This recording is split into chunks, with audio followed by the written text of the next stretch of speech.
तो ये जो है यहां से एक बॉल निकालते हैं, ध्यान से क्वेश्चन ध्यान से पढ़ना और सुनना। इसके बाद क्या करते हैं कि इसका कलर्स को नोट करते हैं और एंड रिटर्न टू दी अर्थ।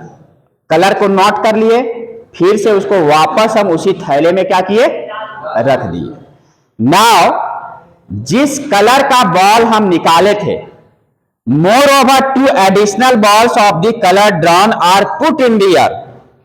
जिस कलर का ड्रॉ करने से निकला, सेम कलर का 2 एक्स्ट्रा बॉल उसमें हम डाल देंगे। क्वेश्चन समझ आ रहा है? तो यहां के बाद देन उसके बाद 2 एडिशनल बॉल डालने के बाद फिर से again a ball is drawn at random, एक बॉल हम निकालेंगे। तो what is the probability that this second ball is red? इसकी क्या प्रोबेबिलिटी होगी कि जो दूसरा बार बॉल निकल रहा है उसकी प्रोबेबिलिटी रेड होने की क्या संभावना है? यहां तक ठीक है? देखो हम मान लेते हैं कि इवन एक ऐसी घटना है कि आ ball is the first ball drawn, जो पहला बॉल हम निकाले, first ball drawn is black, और E2 एक ऐसी घटना है कि the second ball drawn is first ball drawn is red. ठीक है? अब यहां से क्या करते हैं कि ए एक ऐसी घटना लेते हैं कि shows that the second ball drawn is red.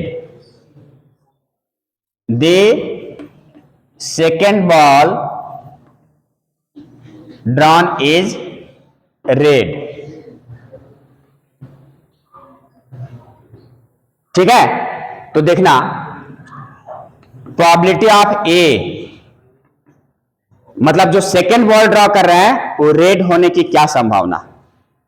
यहां देखना, अगर हम यहां क्या क्या कहानी होगा कि फर्स्ट बॉल जब हम यहां से निकालेंगे, है ना, और वो ब्लैक आ गया, मान लो, तो यहां से ब्लैक, इतना अगर झंझट नहीं करना चाहता तो सीधे लिखो कि अगर ये यहां पर फर्स्ट बॉल ब्लैक आ गया तो इसको ब्लैक आने की क्या संभावना होगी? 5/10 होगा ना? ब्लैक आने की संभावना 5/10, 5 में से 1 और टोटल 10 में से 1, 5/10। अब कार आके अगर ये ब्लैक आया तो उसमें जैसा कलर का पहला बार में निकला फर्स्ट टाइम में, उसी कलर का 2 एक्स्ट्रा बॉल उसमें क्या करेंगे, डाल देंगे। ठीक है? अगर ये सब कुछ नहीं, भूल जाओ, ये सब ज्यादा दिमाग मत लगाओ। अगर फर्स्ट टाइम में हम ब्लैक बॉल निकाले तो उसकी प्रोबेबिलिटी 5/10। अब उसमें से 2 एक्स्ट्रा ब्लैक बॉल डाल दिए, 2 ठो और डाल दिए। ठीक है?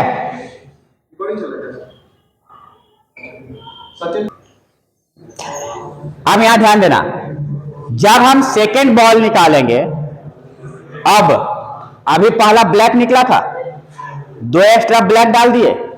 अब हम सेकेंड बॉल जो है सो निकालना है तो क्या होना चाहिए? रेड।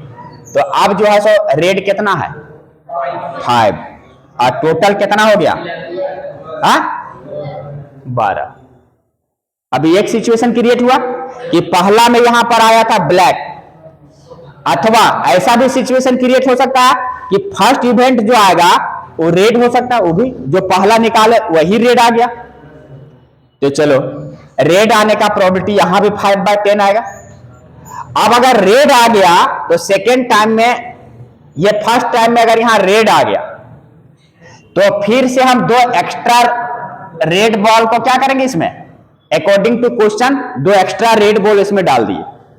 तो अब रेड की संख्या कितनी हो गई? 7। अब सेकेंड टाइम में रेड आने की क्या संभावना हो जाएगी? 7/12 हो जाएगा। हो जाएगा ना।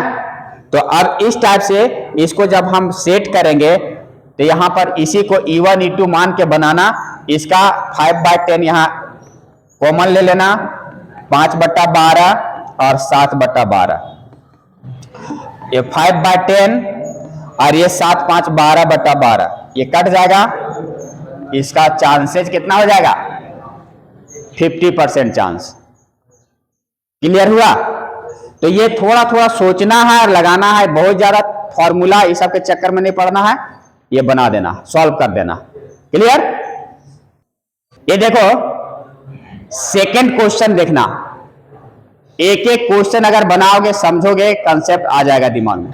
यहां ध्यान दो, कह रहा है कि यहां दो बैग है, एक बैग B1 मान लिए, एक बैग B2 मान लिए।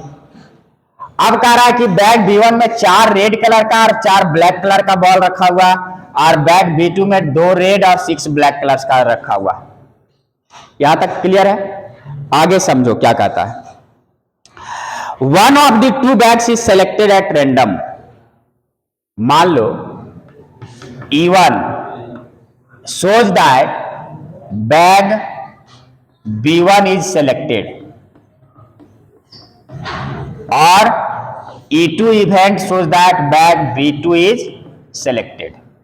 तो यहां देखना प्रोबेबिलिटी ऑफ E1 क्या होगा, कई ठो बैग है, 2। E1 बैग सेलेक्ट होने का, तो पहला बैग सेलेक्ट होने का 1/2 चांस, 2 बैग में से एक को सेलेक्ट कर रहे हैं तो 50-50 चांस, 1/2। और ये probability of E2 bag second bag को सेलेक्ट करना, ये भी सेकंड बैग को सेलेक्ट करने का 1, सेकंड बैग तो दूसरा बैग तो एक ही है ना, और टोटल क्या बैग है 2, तो दोनों बैग मतलब बैग B1 को सेलेक्ट करने का 1/2 चांसेस, अथवा बैग B2 को सेलेक्ट करने का 1/2 चांस। यहां तक लिख लिए। अब आओ, अब लिखते हैं कि 2 bags is selected at random and a ball drawn from the bag which is found to be red। ये देखो हम लोग बेज थ्योरम, यहां पर क्या कह रहा है, अब क्वेश्चन क्या कह रहा है, अब क्वेश्चन कह रहा है, ये समझ में आ गया कि बैग B1 को सिलेक्ट करने का तरीका, बैग B2 को सिलेक्ट करने का तरीका, 2 बैग है तो 1/2 होगा, 3 बैग रहेगा तो 1/3 होगा। अब क्वेश्चन यहां समझना, कह रहा कि one of the 2 bags is selected at random and a ball is drawn from the bag which is found to be red.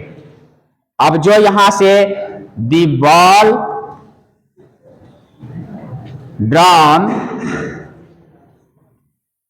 whose color is found to be red,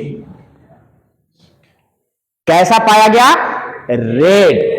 यहां तक क्लियर है कि ball अब जो निकाले, पहले तो आंख मूंद के एक बैग सेलेक्ट कर लिए, अब उसमें से हाथ डाल के एक तो बॉल निकाले, बॉल निकालने से क्या मिला, लाल कलर का बॉल मिला, सामने दिखा दे रहा है रेड कलर का।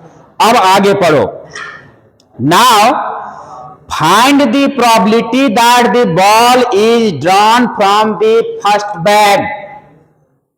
अब यहां आ गया जो बेज थ्योरम में तुमको बताया कि अब जो ये बॉल निकला रेड है, लेकिन इसकी क्या संभावना है कि जब आंख बंद करके हम निकाले थे, यहां मिक्स था दोनों बैग, तो पहला ही बैग से ये बॉल निकला, इसकी क्या संभावना है। जैसे अभी थ्योरी में बताए थे, क्या बताए थे कि काम तो हो रहा है मेरा, E1 कर रहा है, E2 कर रहा है, E3 कर रहा है, प्रॉब्लम सॉल्व कर रहा है, लेकिन इसकी क्या संभावना है कि E3 के द्वारा ही किया जा रहा है, मतलब रावण तो मारा जा रहा है, लेकिन इसकी क्या संभावना कि राम ही मार रहा। तो अब यहां से प्रोबेबिलिटी निकालना है क्या कि बाय बेज थ्योरम यहां से अप्लाई होगा, बाय बेज थ्योरम कि फाइंड द प्रोबेबिलिटी दैट, ये हम जान रहे हैं, ये जान रहे हैं कंडीशनल कि बॉल निकाल रहे हैं, बॉल ड्रॉन कैसा है, रेड है, लेकिन अब इसकी क्या संभावना है कि बैग फर्स्ट बैग से ये निकल के आया, मतलब E1 से। What is the probability that, ये कंडीशनल यहां है कि ड्रॉन बॉल जो है सो कैसा निकला है, रेड है, ये जान रहे हैं, लेकिन इसकी क्या संभावना है कि ये बैग B1, E1 क्या बता रहा है, बैग B1 से सिलेक्ट हो रहा है, तो बैग B1 से सिलेक्ट होने की क्या प्रोबेबिलिटी है। अब इतना बराबर बेस थ्योरम से फिर यहां रिवर्स प्रोबेबिलिटी जब लगाएंगे तो क्या होगा, प्रोबेबिलिटी ऑफ E1 और A बटा E1 बटे टोटल भाग देते हैं टोटल प्रोबेबिलिटी से, तो probability of E1 probability of A upon E1 plus probability of E2 और probability of A upon E2। दो ही बैग है ना, दो ही घटना तक है ना, तो E2 तक, और आगे रहता तो E3 E4 जाते। सो अब सारा वैल्यू यहां से देखो, प्रोबेबिलिटी ऑफ, यहां पर आप बोलोगे कि प्रोबेबिलिटी ऑफ A बटा E1 कहां निकला हुआ है, तो यहां देखो प्रोबेबिलिटी ऑफ A बटा E1 कैसे निकलेगा। अब यहां कंडीशनल क्या है, नीचे वाला क्या बताता है कंडीशन कि हम E1 पहले जाओ दिमाग में कि E1 क्या है, बैग 1 इज सिलेक्टेड, तो बैग 1 को जब सिलेक्ट किए हैं तब प्रोबेबिलिटी हमको ऊपर वाला पूछ रहा है, प्रोबेबिलिटी ऑफ A, तो A क्या बता रहा है कि रेड बॉल, तो जब E1 मतलब बैग B1 ये पहला बैग जब है तो इससे रेड बॉल आने की क्या संभावना है भाई, तो A बटा E1 यही बता रहा है, तो यहां से रेड बॉल आने की क्या संभावना है, 4 बटा 8 मतलब 1 बटा 2। ठीक है, अब यहां से अगर प्रोबेबिलिटी ऑफ A बटा E2 निकालेंगे, मतलब जब बैग B2 को सिलेक्ट किए हैं कंडीशन, तो वहां से A प्रोबेबिलिटी ऑफ A मतलब A क्या बता रहा है, रेड आने का, तो जब सेकंड बैग को सिलेक्ट किए हैं तो यहां से रेड आने की क्या संभावना है, तो 2/8 मतलब, अब क्लियर हुआ। अब ये सब सारा वैल्यू यहां पर पुट कर देना है, प्रोबेबिलिटी ऑफ E1 कितना है 1/2 इंटू प्रोबेबिलिटी ऑफ A बटा E1 कितना है 1/2 अपॉन, ये तो सेम चीज है 1/2 into 1/2 plus probability of E2 कितना है 1/2 into probability of A by E2 कितना है 1/4।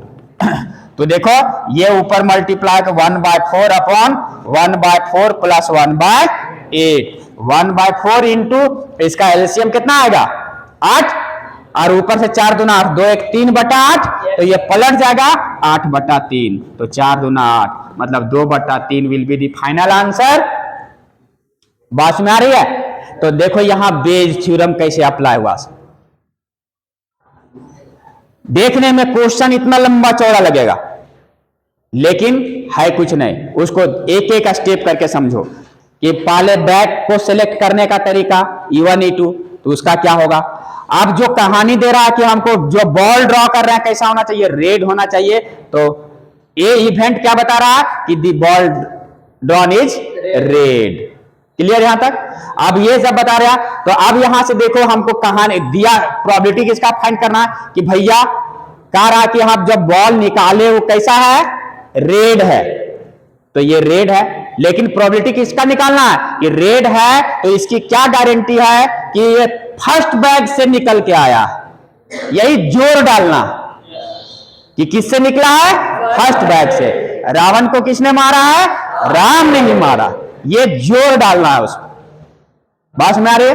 तो यही E1 बटा A, तो अब इसका बेस थ्योरम से है कि यहां रिवर्स प्रोबेबिलिटी लगाएंगे तो E1 A बटा E1, और यहां टोटल प्रोबेबिलिटी E1 A बटा E1, E2 A बटा E2, E3 A बटा E3। अब ये सब सारा चीज यहां से फिर A बटा E1 निकालते जाओ। A बटा E1 मतलब है कि E1 हमको पता है, नीचे वाला क्या है पता है, तो E1 पता है, E1 क्या पता है कि बैग 1 है, तो बैग 1 से यहाँ A क्या बता रहा है कि रेड कलर आने की संभावना, तो भैया जब बैग 1 को सिलेक्ट करेंगे तो रेड आने की क्या संभावना है, तो रेड है क्या फेवरेबल 4 बटा टोटल कितना 8, तो 4 बटा 8।